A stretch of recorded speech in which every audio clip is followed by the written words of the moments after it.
اعوذ باللہ من الشیطان الرجیم بسم اللہ الرحمن الرحیم اللہم صلی علی محمد و علی آل محمد۔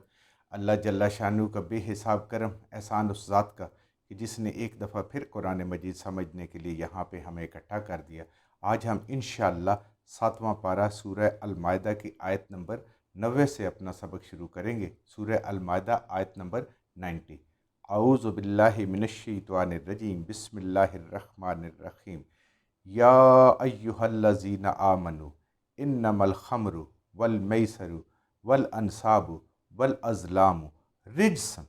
من عمل الشیطان فاجتنبوہ لعلکم تفلحون۔ پچھلی آیات میں قسموں کے بارے میں پڑھا تھا ہم نے کہ زبان کو بلا وجہ استعمال نہیں کرنا چاہیے اور مومن کو قول کا اور بات کا پکا اور سچا اور کھرا ہونا چاہیے۔ اس سے پچھلی آیت میں ہم نے پڑھا تھا کہ کھانے پینے میں اعتدال، حلال طیب چیزیں، پاکیزہ چیزیں اعتدال کے ساتھ کھائیں۔ اب اللہ تعالیٰ اپنے احکامات میں سے مزید احکامات، جیسے کہ سورہ مائدہ میں ہم نے شروع میں بھی بات کی تھی کہ اس کے اندر سارے احکامات بالکل مبہم کوئی بھی نہیں ہے، محکم آیات ہیں اور یہ آخری دور کے ہیں۔ اس کے بعد ان میں کوئی اور مزید کہیں پہ تبدیلی نہیں آئی، کیونکہ ترتیب نزول جو ہے وہ الگ ہے اور ترتیب مصحف الگ ہے، اس لیے کچھ آیات بعد میں آئیں گی، جو مکی صورتیں بعد میں آئیں گی، لیکن یہ ترتیب کے حساب سے یہ آخری احکامات اور مکمل سمجھ آنے والے۔ یا ایہا الذین آمنوا، اللہ تعالیٰ ایمان والے سے مخاطب ہیں۔ لبیک یا اللہ،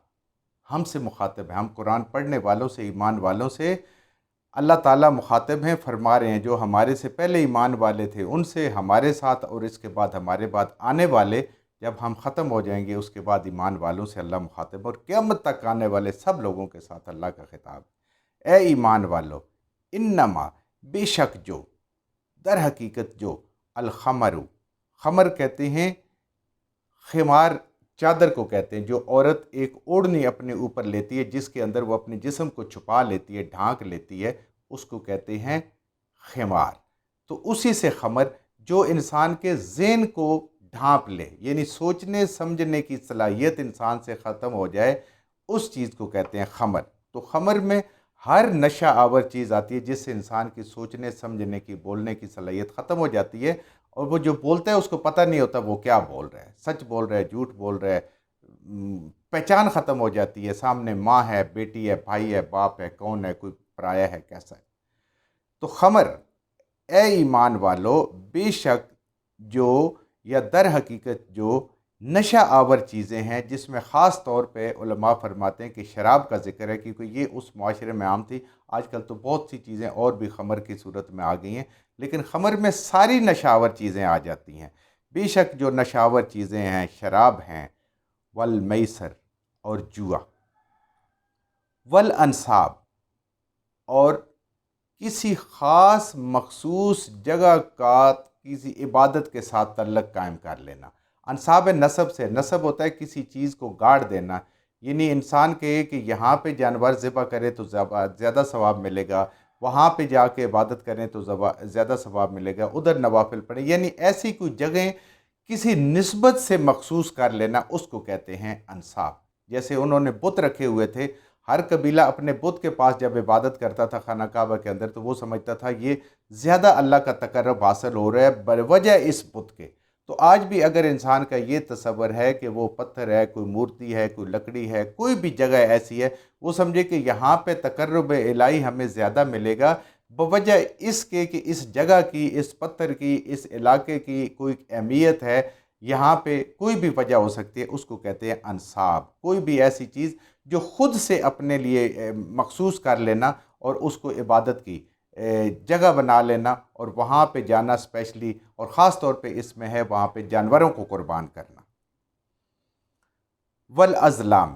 اور فال نکالنا، قسمت کے حال معلوم کرنا، یہ ساری چیزیں کیا ہیں؟ رجسن، یہ گندی ہیں، گندگی ہے۔ رجس کہتے ہیں ناپاک چیز، ظاہری بھی جو گندگی ہے اور جس کے اثرات بھی گندے ہوں، یعنی دیکھ کے بھی جس کو انسان کو کراہت آئے گندگی کی، دیکھتے ہیں انسان گندگی کا کوئی ڈھیر دیکھتا ہے تو دل سے بھی اچھا نہیں لگتا اور انسان کو دیکھنے میں بھی اچھا نہیں لگتا، یعنی ظاہری بھی اور معنوی لحاظ سے بھی یہ گندی چیزیں، ایسی چیز کو کہتے ہیں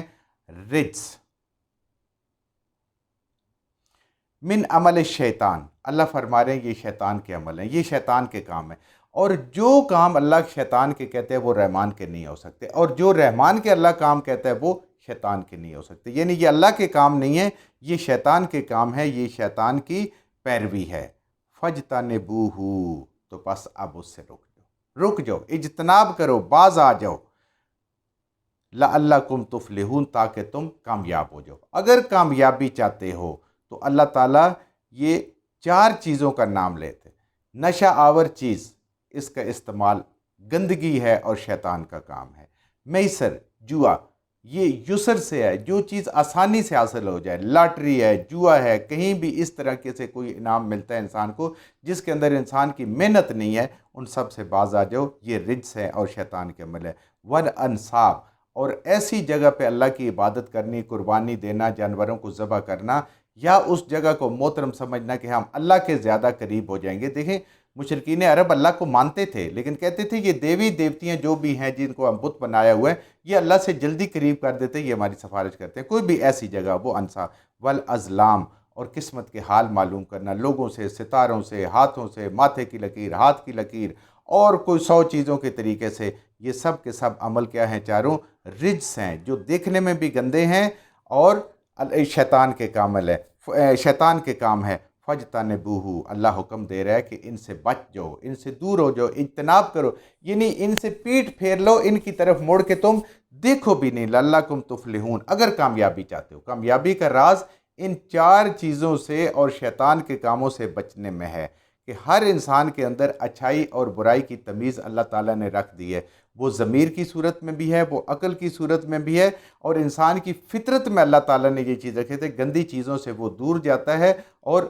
پاک چیزوں کو پسند کرتا ہے۔ پارک میں جائیں، پھول دیکھیں، خوشبو دیکھیں، انسان کی طبیعت اشاش بشاش ہو جاتی ہے، اور کسی کی گندگی ڈھیر سے گزرے یا کوئی گندگی کا ٹرک انسان کے پاس سے گزرے تو دیکھیں انسان کی کتنے منٹ کے لیے، کتنی دیر کے لیے طبیعت پھر خراب ہو جاتی ہے۔ تو یہ انسان کی فطرت میں ہے، یہ ضمیر اور عقل انسان کو بتاتی رہتی کہ کیا چیز صحیح ہے اور کیا چیز غلط ہے۔ تو اب یہ اللہ تعالیٰ کا واضح حکم آ گیا۔ اس سے پہلے خمر کے بارے میں پیچھے ہم نے 2 دفعہ پڑھا ہے، 3 دفعہ، چوتھی دفعہ یہ حکم ہے، ایک آگے ہم سورہ نحل میں پڑھیں گے، لیکن وہ چونکہ مکی صورت ہے وہ آئی بعد میں مصحف میں، وہ آئی پہلے ہے مصحف میں بعد میں ہے، لیکن یہ آخری حکم ہے اللہ تعالیٰ کی طرف سے جو بالکل کلیئر ہے، جو بالکل واضح ہے، جس میں کوئی نہیں ہے کہ نشہ آور چیز، جس میں شراب اسپیشلی، جوا، اور اس کے بعد یہ کچھ جگہ مخصوص کرنا اللہ کو راضی کرنے کے لیے، وہاں پہ قربانیاں کرنا، اور قسمت کے حال اور یہ فال نکالنا تیروں سے کسی وجہ سے، اللہ کہہ رہے ہیں یہ شیطان کے کام، ان سے بچ جاؤ اگر تم آخرت میں کامیابی چاہتے ہو تو۔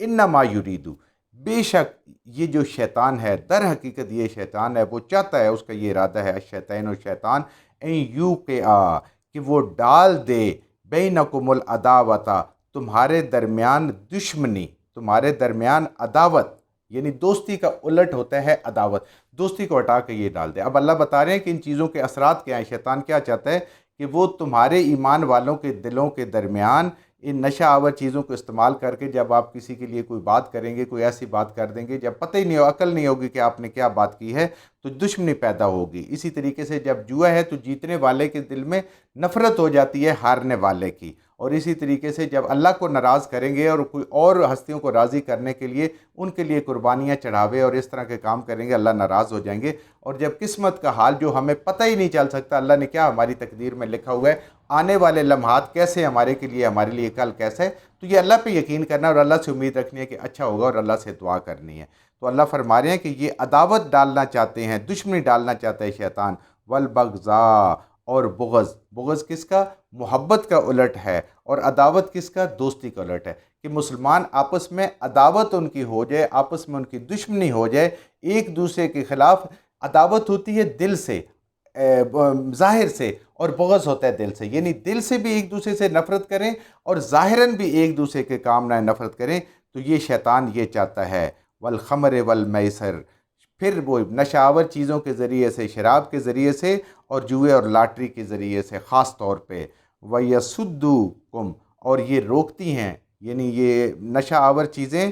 اور جوا اور شراب جب ہوتا ہے، تاش بھی دیکھیں آپ کئی دفعہ دیکھیں تو جب لوگ کھیل رہے ہوتے ہیں تو وہ نماز نہیں پڑھتے، پڑھنے والا نماز بھی اس میں اگر انوالو ہو جائے تو وہ کہتا ہے یہ کر لوں وہ کر لوں وہ بازی کھیلوں اور جیت لوں یہ کروں، تو انسان کی وہ بھی لیٹ ہو جاتی ہے۔ تو اللہ فرما رہے ہیں کہ یہ اتنے نقصان والی چیزیں ہیں کہ یہ تمہیں روکتی ہیں ان ذکر اللہ، اللہ کے ذکر سے۔ یہ نشہ آور چیزیں، یہ لاٹری کی چیزیں، ان سے بچ سکتے ہو تو کامیاب ہوگے، اگر نہیں بچ سکتے تو کامیابی نہیں ہے۔ یہ اللہ کے ذکر سے روکتی ہیں، اللہ کے یاد سے روکتی ہیں، وَعَنِ الصَّلَاةِ اور نماز سے بھی روکتی ہیں۔ جب اس میں انسان پڑا ہوتا ہے، آج کل موبائل ایک بہت بڑی بیماری ہوگی انسان کی، جب اس کے ساتھ لوگ انوالو ہوتے ہیں تو ان کی نمازیں بھی لیٹ ہو جاتی ہیں، اور ایسی بس کوئی ضروری چیزیں دیکھ رہے ہوتے ہیں، کر رہے ہوتے ہیں کہ انسان کو نماز بھی یاد نہیں ہوتی اور انسان اس کو بھی لیٹ کر دیتا ہے۔ اللہ فرما رہے ہیں یہ چیزیں اللہ کے ذکر سے روکنے والی ہیں اور نماز سے روکنے والی ہیں۔ اب آپ دیکھیں جو چیز اللہ کے ذکر سے روکے، جو چیز نماز سے روکے، اس سے بری کوئی چیز نہیں ہوتی ہے، جو رب کو ناراض کرنے والی بات ہیں۔